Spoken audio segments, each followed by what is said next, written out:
Hello. Welcome to the Bore You to Sleep podcast. The podcast that will hopefully help you get to sleep.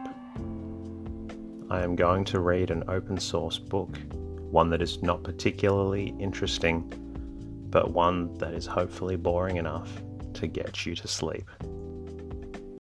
The Art of Home Furnishing and Decoration. Published in 1921. This story gives an insight into what homes looked like over 100 years ago. It was written by Alvah Parsons. My name is Teddy, and I aim to help people everywhere get a good night's rest. Sleep is so important, and my mission is to help you get the rest that you need. The podcast is designed to play in the background while you slowly fall asleep. Thank you to everybody who took the time to leave a review during the week. Your ongoing support is greatly appreciated. Thank you to all the Patreons and sponsors who continue to support the show financially with a monthly contribution. Your support allows me to bring out more episodes for those who need them. For all other listeners out there who find the podcast beneficial, I have a favor to ask of you. Please leave a review and comment in iTunes, or leave the show a rating in Spotify. If you would like, you can also say hello at boytosleep.com, where you can support the podcast. I'm also on Twitter, Instagram, and Facebook at boytosleep. In the meantime, lie back, relax, and enjoy the readings. The Art of Home Furnishing and Decoration by Alvah Parsons. Man is exactly what he lives in, for environment is the strongest possible factor in man's development. One may be so long among loud noises, bad odors, inharmonious colors and wrong arrangements of things that one doesn't mind them, because one has let them become an integral part of oneself. They are there, and they are as bad as they were at first, but one has become immune to them. This being admitted, it follows, of course, that concordant sounds, agreeable odors, harmonious colors, and pleasing arrangements have their immediate effects, but their tendency is toward refinement, culture, and artistic appreciation instead of toward brutality, ignorance, and indifference. It is certainly not hard to see what effect is produced by living in any wrong environment. As a person accustoms himself to it, he becomes like it. When he is like it, he will admire only its kind, and whatever he does will be as nearly like his environment as he himself is. The importance of thoroughly comprehending this truth cannot be overstated. The mental and artistic quality of the nation and even its physical comfort depend upon it. This viewpoint, being somewhat new to us, accounts for the upheaval in our ideas of what a home really is. Looking a little into this matter may perhaps stimulate us further in our thinking, which will affect our way of doing whatever we attempt in the future. In the first place, the home is the center of all life's activities. We are born there, and long before we have seen the shop, the office, the church, or even the school, our first impressions of the fundamentals of life have become fixed. These are exceedingly hard to efface. The school can hardly hope to counteract in the child's mind the effect of hearing incorrect language spoken at home for 6 years. The church is greatly handicapped in its influence where wrong principles of life have determined habits during the first years, the artistic sense is practically dead, and refinement of taste impossible in that child whose parents have given the usual wallpapers, rugs, hangings, pictures, and other objects of modern furnishing to chance to do their unrestricted work. Most of these have been made to sell, but not to people who use any judgment in buying. Occasionally, we think of the durability or the comfort of an article, but how seldom of the colors, the patterns, the combinations of different periods with different meanings, all which unite to make an unthinkable, inharmonious jumble, which produces a reaction on an impressionable person little short of criminal. This being the case, is it any wonder that too frequently we are satisfied with inferior things, or that we are not able to compete with other nations in creating better ones?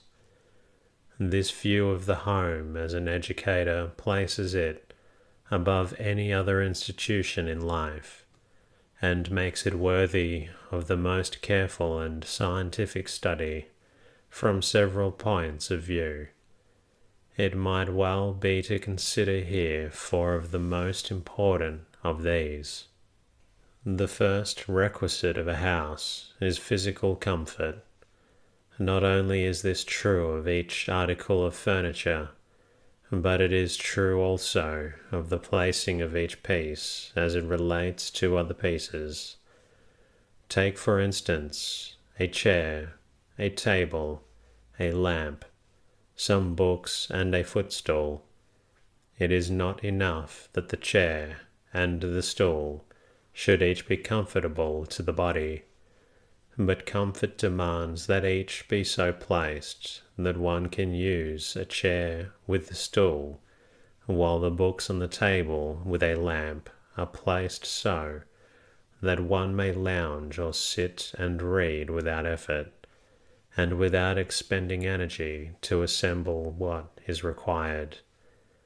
The best possible arrangement, you see, demands more skill than at first appears. Mental comfort is even more important to man in his home than physical comfort. He must or should find in his home an intellectual stimulus and a refining influence to complement the activities and struggles of his life outside, to calm and rest the tired nerves, and to relieve the material or commercial stress which threatens entirely to destroy his power to see or know anything else. Unconsciously driven by this need, he rushes from home to the club, to the theatre, or elsewhere for diversion, amusement, or rest. This is not as it should be, for in the right environment, the home should furnish the rest and intellectual refreshment needed. Let us consider that there must be an expenditure of thought and skill in furnishing a home, if it is to play its rightful part in the scheme of life. Even then, there is another thing to consider.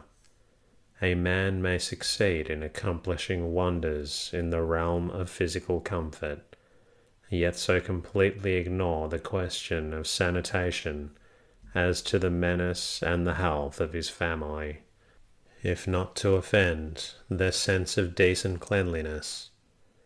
The horrors of Victorian plush upholstery, Chanel portieres, and nailed-down carpets are still fresh in the memory of some of us, and we have not yet been able to get a clear idea of a really clean thing, because of the bad impression made on us by these conditions. Probably we shall never, until we succeed in effacing their memory by discarding the traditions they present and adopted wholly different ideas in their places. Let us think of the question of sanitation as a second necessity in considering any household problem. It is perhaps unnecessary to look at this matter from the viewpoint of economics, but to me it seems very important. We cannot all afford to buy everything we see, desire, or even appreciate. Realizing this, we lose enthusiasm and take almost anything. This is not necessary, nor is it wise. Good things are not all costly, nor are all cheap things equally bad.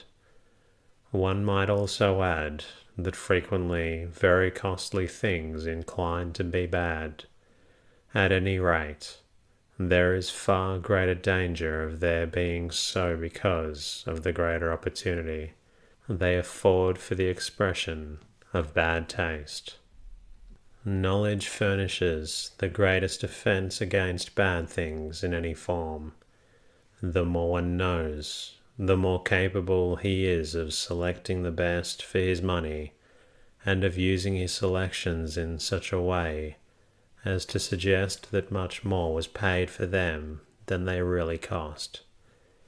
Intelligent selection, the art of buying the most appropriate furnishings and decorations for the home, leads logically to intelligent decoration, the art of arranging the furnishings and decorations so as to make possible a thoroughly attractive home and keenly enjoyable living for the family.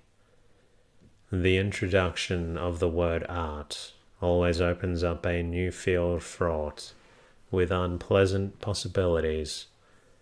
So many things masquerade under this name that we are almost deceived as to what it really is.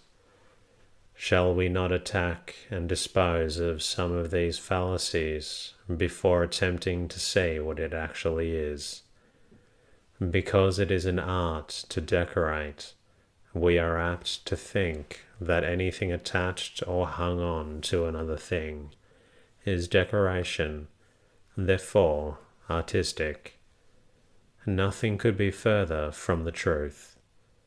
Principles control decoration, and decoration is only possible when it conforms to these principles. In order to be decorative, there must be something that requires decoration, that is, which is incomplete in itself. As soon as material of any kind is added after a thing is complete, the result becomes an aggregation, not a decoration. Most houses belong to this class because the owner refuses to stop when he is done. He may also have erred through having no place to decorate, his background being of such a kind that, struggle as it might, nothing could compete for attention, therefore could not become decorative by contrast. Simplicity in backgrounds is the foundation of decorative possibility. Over-sentimentality is as bad as over-decoration. Sentiment is not only commendable, but is an essential element that makes for human decency. But sentimentality, which by most people is thought to be the same thing, is unpleasant and unhealthy. Admiration, affection, veneration, each of these qualities has its place with all of us in its particular situation. This is well, but when, through association, we mistake an impersonal object for the real qualities of a person, and begin to bestow adoration on it, then it is time to stop and think. To be sure, one respects some things in his grandfather and his other forebears. He is not insensible to the excellent points in his friends and associates, but if he is a wise man, He does not apply all his grandfather's good qualities to all the furniture he uses, nor the excellent points in his friends to all the other objects they have felt impelled to give him, at one time or another, for some sort of reason. If half the rubbish in every house in America that exists for solely sentimental reasons, or because of a fear of being detected in its destruction, were to be burned now, the next generation would have a much clearer vision of what art is, unhampered by sentimental misconception. A sentimental and an aesthetic feeling are quite distinct from one another. Who is there among us who does not love nature? The trees, the birds, the flowers, they seem to be part of the great divine scheme which calls for a special appreciation.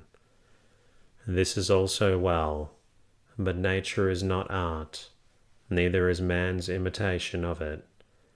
Sometimes his interpretation of it is art, sometimes it is not.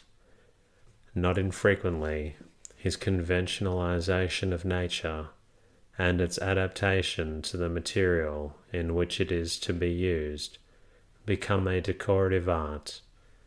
Yet even if this is accomplished, the thing may be spoiled in the use, and an inartistic whole may result. Just and reasonable homage to the nature has impelled people to try all sorts of ways to imitate it. This is not art. Art is creation, not imitation. One has but to reflect, and amazement must result when one realizes to what the impulse has led in every field of expression. Flowers have been painted on everything known, from the kitchen floor to the plush sofa pillow. The more like nature these decorations have appeared, the more artistic they were thought to be, when the truth was actually the reverse. The more natural these are, the more inappropriate they are as seen from any viewpoint. Who is there that would not hesitate to sit down on, or put his foot on, a perfectly natural rose or lily? Where is there a human being that would care to lie down on a pillow with the face painted, even of someone they know, in the center? Who can see nature insulted in various objects by the sticking in of pins or the driving in of nails? The whole thing is too simple. Nature has its place, but it is not art, nor is the imitation of it art. This is so intimately associated with another fallacy that it should suggest it without comment. The appetites of man are ever insistent for attention, the desire for food, drink, shelter. These are physical appetites. They make their assertions naturally, and when normally treated, bear their relation to the rest of life. But neither these nor the sensations attendant on them are art, nor should these senses be confounded with the artistic sense. Apples and pears look well on trees, in suitable receptacles or on tables. They are to eat. Imitations of them, painted on plates, seem to win admiration at once for their likeness to the real thing. The saliva flows in the mouth. The digestive organs begin their natural functions, and while our sensations are purely physical, strangely enough, many think this artistic. It is the hunger appetite being appeased, not the aesthetic. The atrocities committed in this field are innumerable. Exact copies of everything, from a bunch of grapes to an ostrich, may be found in one winter's millinery display, while the real or copied forms of everything, from a dried fish to a gigantic moose head, may be seen in one dining room at one time. This is not art. It is natural history and botany illustration in museum effect. The hardest thing in the world to combat is a universal belief in the infallibility of pictures. These are necessary to convey ideas, and they have a function to perform. They are interesting, they may even be amusing, but they are by no means always artistic. So great has been the belief in and admiration for pictures that we have, as a nation, pretty nearly surrendered to the idea that drawing and picture-making alone is art. No greater mistake than this has ever been made. There are 1,000 more bad pictures than there are good ones, and 100 bad ones used in houses where one good one appears. This is because we seem to have a kind of fear that there may be a vacant place on the wall, and also because the picture idea has become a mania. Silence is golden, but a blank space on a wall is often diamonds and emeralds, compared to one filled with the average pictures that are hung, not to mention their frames. What shall we say of this phase of human dissipation, particularly when the frames are gilt ones? A person who allows himself to decorate his house with frames instead of pictures should be expected to hang his wardrobe in the front hall for the same purpose. The results of this mania should not be charged up to the credit side of art. Rather, the man afflicted with it a slave to tradition. For the most difficult thing in the world is for a person to change his established way of thinking or of doing anything. It is so much easier to think as one's grandfather did and to do as one's father did than it is to think and do for oneself. For this reason, we are somewhat handicapped in getting at the essence of art and its practical applications to ordinary life. If mahogany was the favoured wood in the last half of the 18th century, of course it is a good idea to use it for anything, anywhere, forever afterward, even though a much better substitute is at hand. If floors were hardwood or softwood or stone, or even plastered with oriental rugs bearing no relation to the rest of the house, there seems to be no reason why people should change the rugs or have another kind of floor. Examples of this adherence to tradition are so frequently and so deadly that to cite more would be a waste of time.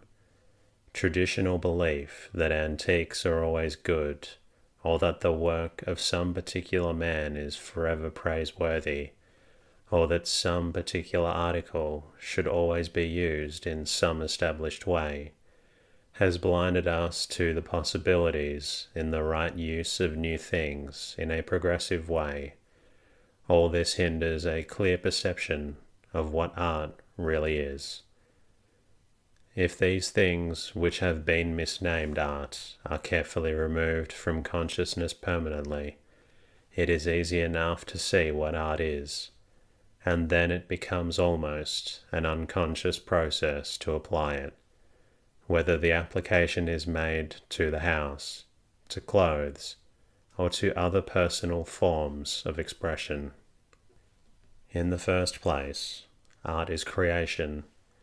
It is the personal expression of the individual in any material or combination that completely conveys his conception of what he is trying to project. This connection generally expresses a need which he himself feels. It may be for a house, a living room, a divan, a hat, a footstool, a typewriter, or an automobile. In any case, there is a need for something for a particular use. This need should be the reason for the art expression. Spurred on by the need, a man creates something which will fill the need. This need is both functional or material and mental or artistic. One bar to seeing what art is rests in not recognizing this twofold element in it. In so far as one is able to make a chair that fits the body, fulfills its special function as a dining room chair or a study chair, he has succeeded in creating the first artistic element.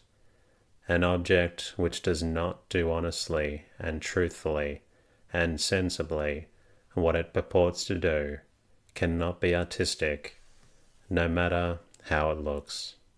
The second element that enters into art is appearance or beauty. This element or quality is a little more difficult to define because it is relative, just as heat is or as goodness is. What seems warm to one seems cold to another. What seems good to one may be bad to someone else. So then, the standard of beauty depends entirely upon one's own conception of it. This does not mean that anything that anybody considers beautiful is so, any more than it means that it is a warm day when the thermometer is at 0 because somebody does not feel cold. It simply means that the person who judges may or may not have a right mental standard of what beauty really is. This standard may be acquired approximately by anyone, for it is determined by certain principles. If the principles of harmony are understood and applied, beauty will result. Take, for instance, the problem of a particular room. The first question to ask oneself: what is this room for? If it is a dining room, it is a place in which to eat in peace. If it is a living room, it is to live in and should have a quiet, restful, refined and otherwise pleasant atmosphere. If it is a bedroom, it is to rest and sleep in. From whatever standpoint the room is viewed, the question of use comes first. Anything in the dining room that interferes with eating in peace is in bad taste. Whatever appears as decoration in the living room that is unrestful, tawdry, common, or unessential, is inartistic. If the bedroom contains anything that is out of tone with its general spirit, if it contains anything that makes for other than an atmosphere of calm, contentment and deep, sound sleep, it should be removed at once. Let this point of view spur us on to make an investigation of our houses, room by room, and alter or remove everything that strikes a jarring note.